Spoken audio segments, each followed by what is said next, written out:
Hello, everyone, and welcome to tonight's webinar on what social impact career is the best fit for you or me, depending on your perspective.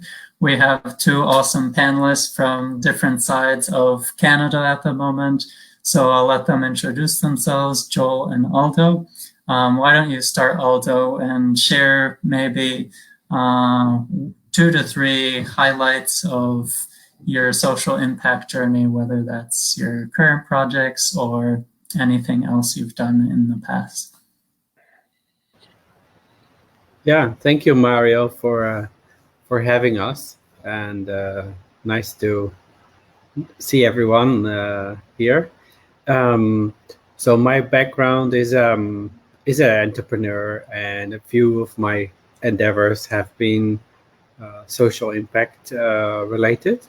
So I'm the founder of Claro Partners, which is a insight-driven innovation firm, like a consultancy.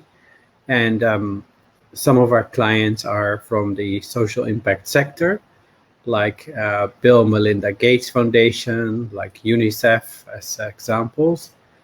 And also I've been building a Impact Venture Studio, which is a organization that creates social impact ventures. And then thirdly, I created this platform called Jam for Good, which is a place where people can get together, typically over a weekend, to do like a jam session to create new social impact ventures. So we've done a few ones of them now, also here in Canada, in Toronto, the Toronto Jam for Good and the Global Goals Jam. So those are a few of the highlights.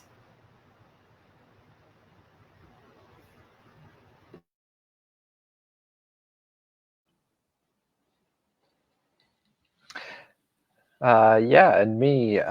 So I'm Joel. Thank you so much, Mario, for putting this on and having us on here. Appreciate it, and I'm excited to have this chat. A little bit about me and my background. So, long background in marketing, in music. That was going to be my career for a while, and so I essentially just kind of explored a lot of different options for many years, kind of out of high school and going into university, and never really found anything that I had a real attachment to. And over time, working in marketing and business and trying to figure out, is there a way that I can do something a little bit more instead of just trying to make money for my boss in a marketing role. And so I started looking at how I could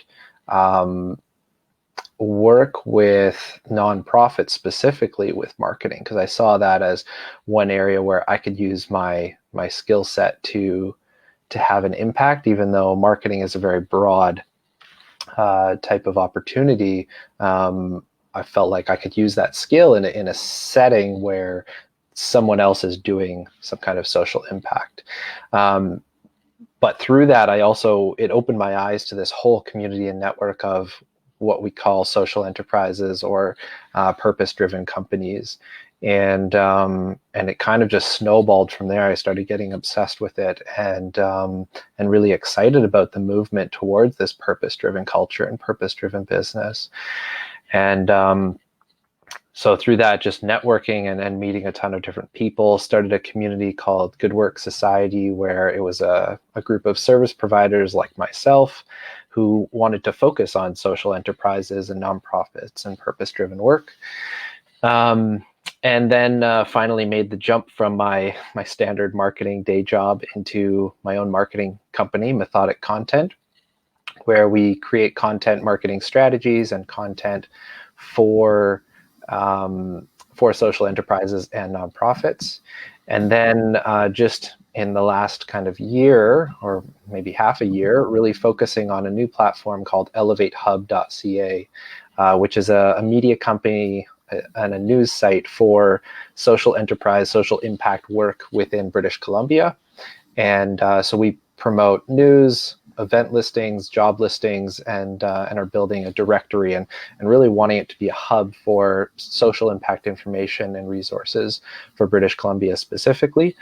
There's probably plans to do outside of British Columbia in the future, but I really believe that going really deep in on the local community is the best place to start for this type of movement and this type of work. So yeah, it's been a journey of getting myself exposed to all these different ideas and different communities and people, and then finding my way into entrepreneurship based on just seeing opportunities and ideas and inspiration. That's a bit about me. Awesome. Thanks for sharing, and I apologize. Hopefully there won't be too many tech glitches. So yeah, we have a few questions for tonight's webinar. Also, if any of the viewers are watching on Facebook and you're part of the Thrive community, feel free to ask any questions at the end in the comments. Also, if you do want to ask the questions live, send me a message on LinkedIn or Facebook, and I can add you at the very end. So let's get started with the first question. So I know most of you, both of you, have mostly worked in the social impact space. So I'm curious to know from your two perspectives, how do you see the difference for non-for-profits versus social impact businesses, especially in the context of how the work differs in terms of, say, if some of the community that are watching want to work in one of the two, what would be like some considerations to consider?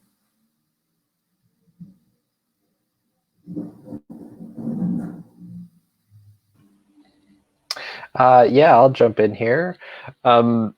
So while I have experience with all of these kind of different parts of the ecosystem, we might call it, for social impact and social enterprise, and done some volunteering and things like that, I've never actually had a job inside of a nonprofit, but I have lots of relationships with people in them, and understand the I guess intricacies and differences between kind of different companies and things. Now, there's, I guess, so many different places that we could take this conversation, but I think there's two different ways to look at business and nonprofit, and then also the size of an organization that I think affects a big part of your experience in that organization. And so on the first side, a nonprofit versus social enterprise, or a standard company that's not a social enterprise, you tend to find people that are more passionate, empathetic, and driven by the purpose on the nonprofit side. And then the further you go out to social enterprise and standard business, you get people that are more driven by internal goals or financial success or achievement. And so it really changes the culture of who you're surrounding yourself with and who you're working for. But there's also, on the side of, working towards passion and empathy and purpose, on the nonprofit side, there's a huge tendency for people to be overworked because you get so passionate and so involved. You take on too many things, and it can be easy to get overworked essentially, and potentially burnt out, which is a common thing that's talked about in the nonprofit space. But there is so much value to be gained and so much important work to be done through nonprofits. But there's a place in the world for all for-profit companies and nonprofits to solve the problems that they're working on. And sometimes things can't be fixed with a for-profit company, and it needs to be done with a nonprofit. And to find yourself working in one, it doesn't mean that there's no money. That's a pretty common misconception as well. Nonprofits, there is money in nonprofits. There's money coming in through services and programs, through fundraising, through grants. and they function very similar to a business. The only difference is that, or the biggest difference is that there isn't people at the top that are taking money out of the organization. All the money stays in, or it gets kind of funneled into projects and other foundations and things. But I find a big difference in the passion and the kind of the story and the culture that people are involved in for the organization. And then just a point on the size of the organization, I think a lot of people are comparing small organizations versus large ones. And it happens in nonprofits or in for-profits, where the cultures and the experience of being in a company that's small versus a very large one with, say, 1,000 people plus, is very different. In smaller companies, you get a wider set of experiences. And then in larger companies, you often specialize more in specific things. And both are good for different reasons, and different people find their strengths in each. So yeah, those are my thoughts.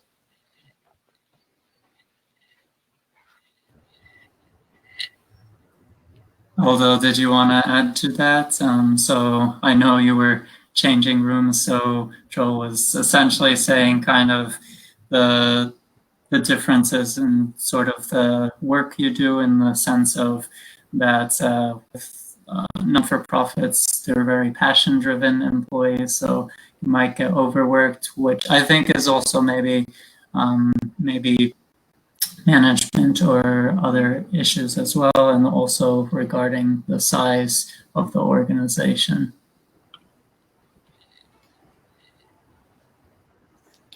So for me, Mario, you were breaking up. I couldn't hear much what you said. I don't know if it was It seems like it's all those connections. Oh, okay. Well, it seems we've had some tech issues today, but let's wait a few seconds. Yeah, so I think to add what you were saying, Joel, I think it also, like in terms of the size we were talking about, I think it really depends on what at what stage the non-for-profit is, because I think there are definitely non-for-profits that are much bigger, and even international ones, which might be much different than smaller ones. Especially in Canada, I've noticed in terms of, we were talking about funding, I think non-for-profits that are smaller in Canada sometimes struggle with funding, because a lot of the bigger non-for-profits kind of eat away at some of the grants and government funding that's available. So I think that's definitely something to consider when you join a non-for-profit, at what stage it's at, and also how much funding it has, because I think that's really gonna change also maybe the workload, because the less funding you have, less employees, and you'll probably be expected to do a lot more work, unfortunately. The other thing is there's a pretty big difference too in terms of, let's say, like marketing and product development, because a not-for-profit doesn't exactly have the same I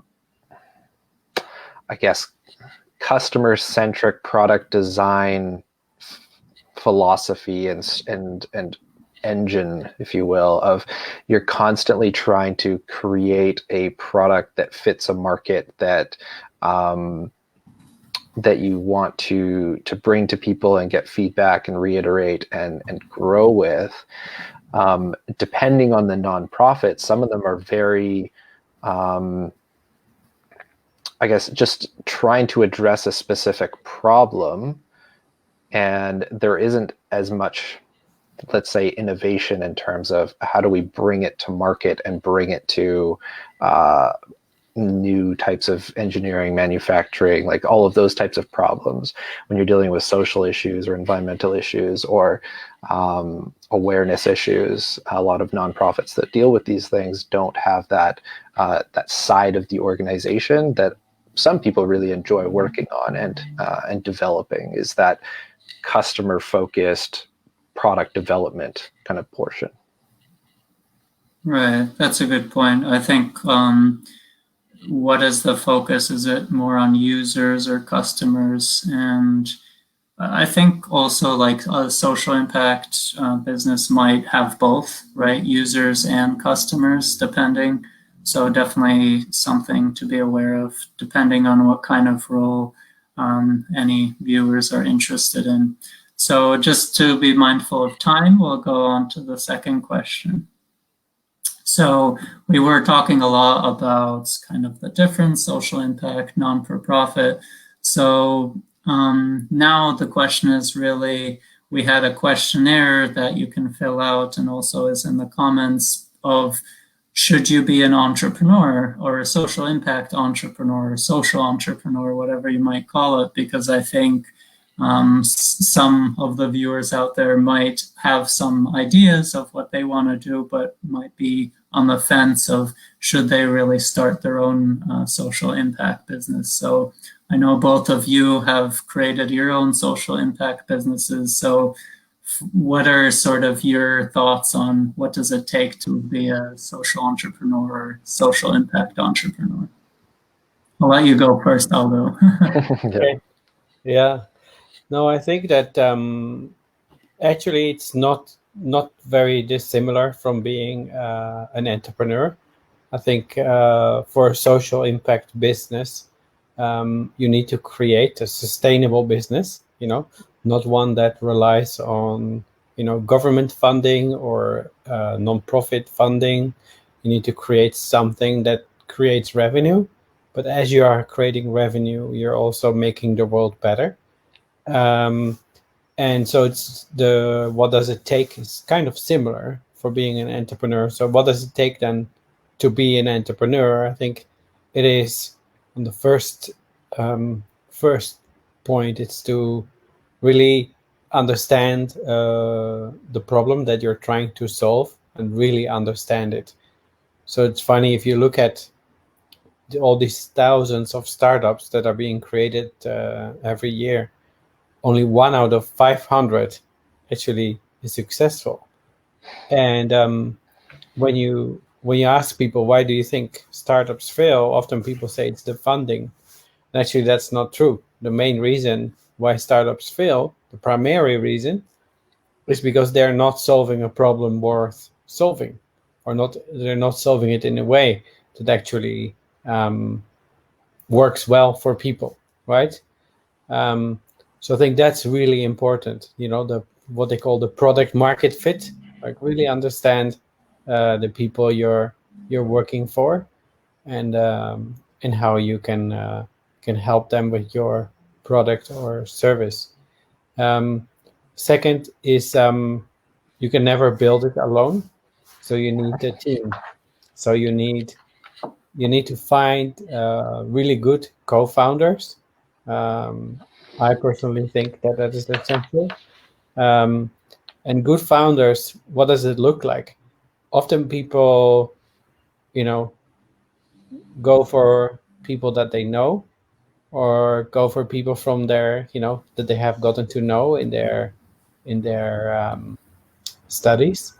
But I actually believe that that's not the best idea, because I think the best co-founder is somebody who is very aligned in terms of values. They really want to make the world better, for example, and they want to treat people working in the business in a certain way. So aligned in values and aligned in vision. What is it that you're trying to create, and how you're trying to create it? How do you see the world? That's very important, to be aligned in those two.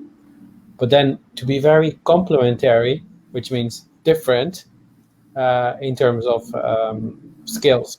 So typically you don't find that kind of people in your own degree, right? In your own sort of circle from whatever you have studied. You typically find them outside that. So I think those two are really, really important issues. Being, user centric and finding the right co-founder. And I'll hand over to Joel to continue, adding more thoughts. Yeah, no, I think you're absolutely right. And to piggyback on the first point that you mentioned about the problem, um, I would say to become a social impact entrepreneur, a social entrepreneur, um, it starts with a problem, but you can look at it from two different ways, because you can look at a social or an environmental problem and look for a solution to solve it. Or you can look at it in terms of, I'm going to start a business because that's my area of expertise, that's my knowledge, that's my background, I have something to offer, and then try to think about it in a social impact or environmentally impacted kind of way. So to give you an example there, there's a company here called Chop Value. They take chopsticks from restaurants and they turn them into, they press used chopsticks from restaurants into building materials for decor and furniture, and they basically take a waste product and upscale it into something else. So they solved a environmental problem essentially by creating a product. No, so that's one type of social entrepreneur. Another type of social entrepreneur could be somebody who starts a quote unquote standard business. Maybe they're a paper printing company or something like that, or a chocolatier. I know someone here is a chocolatier, and she actually employs people with autism as part of their process. So the way they go about doing business has a social impact element to it, not the product itself. So there's kind of two different ways to look at the problem issue of being an entrepreneur. And I would suggest if you have an idea or see a social or environmental problem that you want to solve, that's a great place to start. Starting with an intention of, I want to change the world, is a very good intention, but it's not something you could start a business on. So your business problem needs to be specific. And if it's not specific to a social problem, think about what kind of skill sets and things you'd want to offer and turn them into products or services that you could sell. And then think about, okay, well, if I were to do this business, how could I make it so that it has a positive social outcome or a positive environmental outcome to what it is? So yeah, those would be kind of my additions.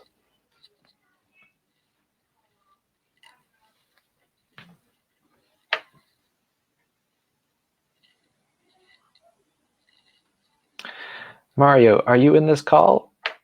It doesn't look like he is. Yeah, Mario's having some internet troubles.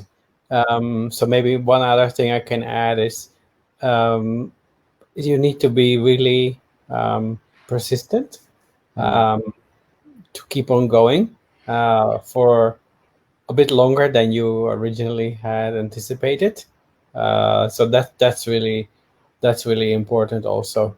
So not persistent and stubborn in the sense that you're not changing direction, but in terms of like keep on going, because you will always find setbacks, and so you need a healthy dose of stamina to keep on going.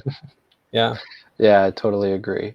And flexibility too. Like that is a huge piece to it. Like you said, you need the ability to change over time, and it's not only change your process, but change what you thought you were setting out to do. Sometimes you get new information that says like, maybe this is a terrible idea and I should do something else, something complementary, and not do the exact thing that I originally thought.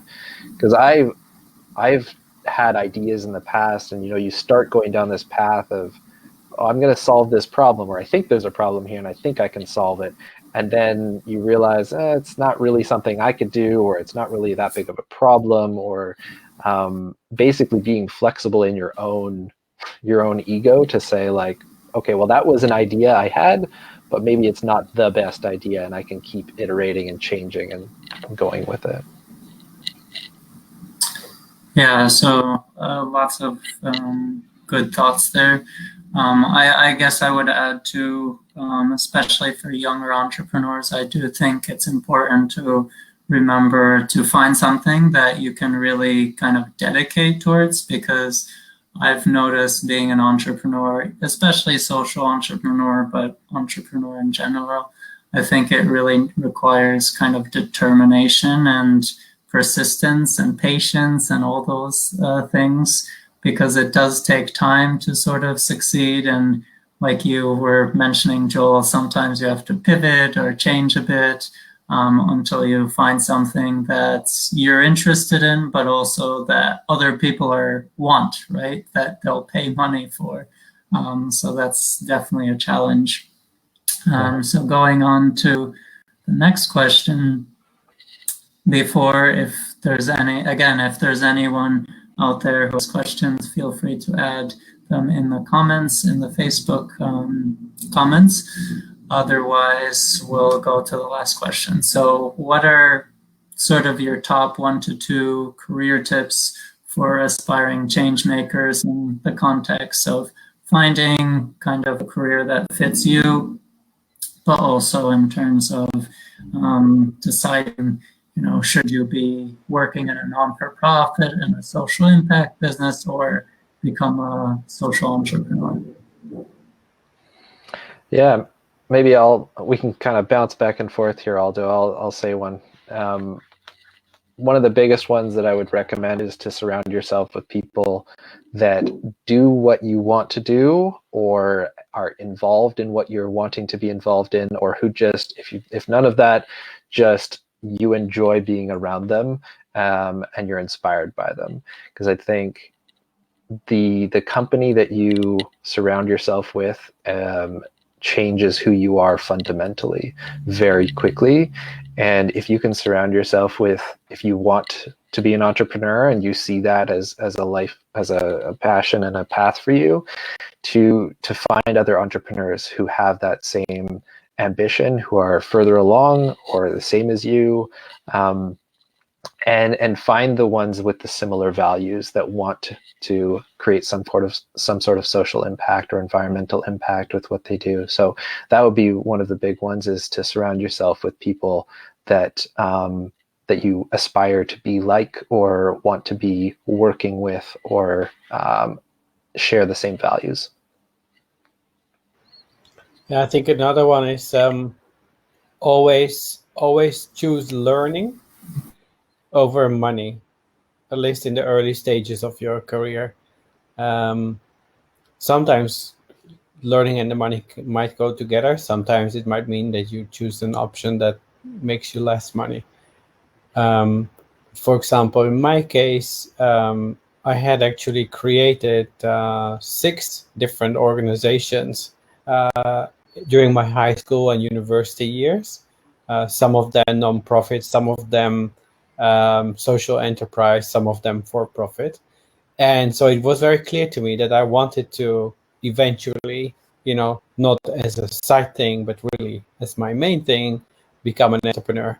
But at the same time, I was also reading about entrepreneurs and started realizing that outside of the sort of outlier examples of college dropouts, most successful entrepreneurs actually have a number of years of working experience and a background, some academic background, before they go into their entrepreneurial adventure.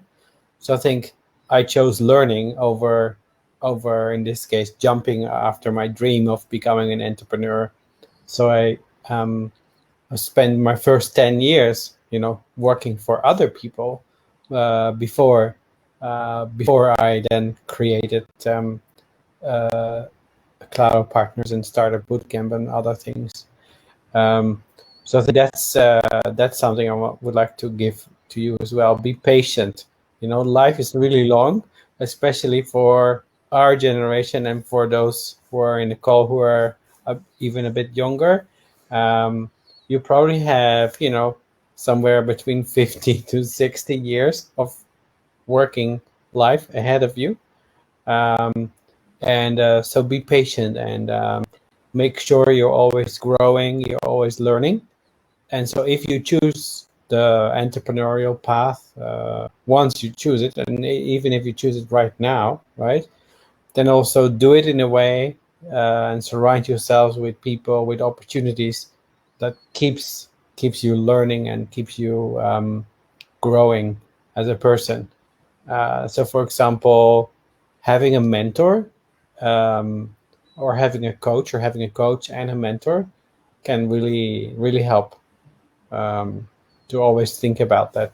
So I always have a few mentors and one coach, or maybe sometimes two coaches, and it really helps.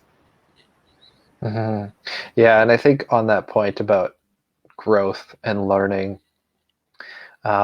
there's a great quote that an Indian mystic said, and I'm going to butcher it, but it's something to the effect of, an old growth, like an old oak tree, doesn't seek to have impact. It seeks to be the best tree it can be, and by nature has impact.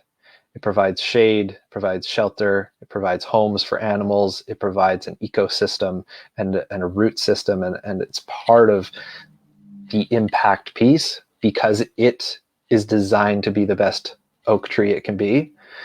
And so the analogy here is that growing to be the best human you can be, skill set, mindset, spiritual set, values set, growing to be the best human you can be will be the best way you can have an impact. Not always striving through it from like a knowledge perspective of how can I have an impact, but rather working on being the best human you can be will by nature come out of you as impactful work.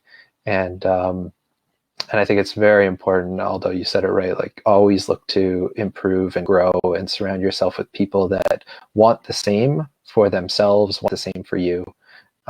Makes a big impact. And I think one last thing I'd like to say about this is just this idea of finding something that you're passionate about, or finding your purpose, your calling. I think from many of the people younger and earlier on in their careers that I've spoken with, it can be a pretty big hang up thinking that you have to find your purpose or your calling. And when we talk about social enterprise or nonprofit work, a lot of people associate it with finding a purpose or a calling. And I want to encourage people not to go and find their calling and not to go and find their purpose. I think that it's a big task and it's a lifelong journey, and you will eventually find rhythms and patterns and tendencies and work that you can do that aligns with your purpose and passion. But seeking to find your passion is a very difficult task. And instead, I think we should look at, what are you interested in?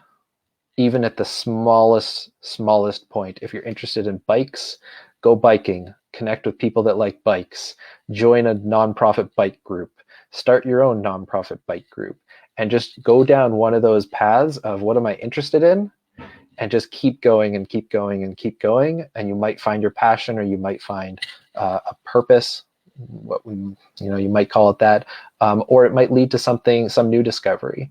And I feel like I've done that with my life through music, through church, through marketing, through social entrepreneurship. And it just kind of keeps evolving as I pull on these threads of interest. And I think it's something that can hold a lot of people up, is finding their purpose or their passion. Can sound like a big undertaking at the beginning. To build off a little bit on that, I think kind of to put all the pieces together that both of you mentioned, I think in my experience too, it's about kind of exploring a lot. And as you explore, to reflect on the learnings that you have, whether it's what skills you have, what interests you have, and then just continue doing, as kind of Joel mentioned, what you really enjoy.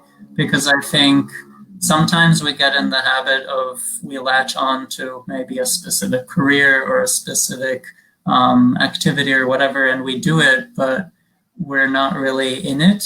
And I see that especially with some previous generations, where sometimes people are stuck in a career for 10, 20 years just because it's a stable career.